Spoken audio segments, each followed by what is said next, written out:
Soldiers from the European Union are helping train Malian troops to fight insurgents linked to al-Qaeda terrorists.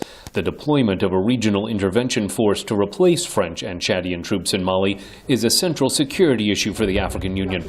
And it's an opportunity for the United States to help provide counterinsurgency training, says the Africa director at the Center for Strategic and International Studies, Jennifer Cook. The Islamists are thinking time is on our side on this. We can wait out the French, and then we'll have this very kind of weak West African force to confront. So that's a big dilemma.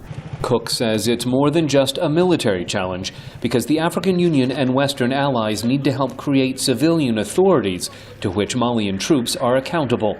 Will the international community have the stomach, now that the immediate threat is gone, to help, to stay with it, to stay supporting those forces, to stay on track and with the pressure on a political solution, and the governing structure eventually for the North. African Union members are also facing continuing violence along the still undecided border between Sudan and South Sudan, where human rights groups say the outlawed Lord's Resistance Army is taking advantage of that instability.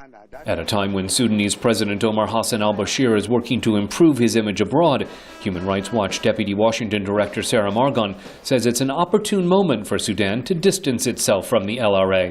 It really would be in their interest as they continue to try to reemerge and regain their position in the international community for them to tell the LRA, this is not a place where you can continue to come, we're not going to allow it, and we won't have it anymore.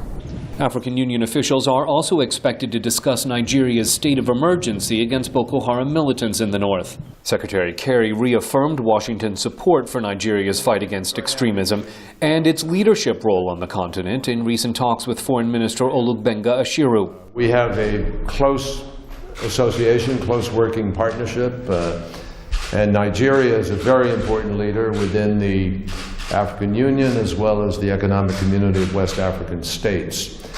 Unfortunately, they are facing some tough violence in the northern part of the country, which we condemn. While U.S. officials say they're concerned about the destabilizing threat that militants pose for Nigeria, they're also calling on Nigerian security forces to protect civilians in ways that respect human rights, following reports of a heavy-handed response to insecurity in some northern communities.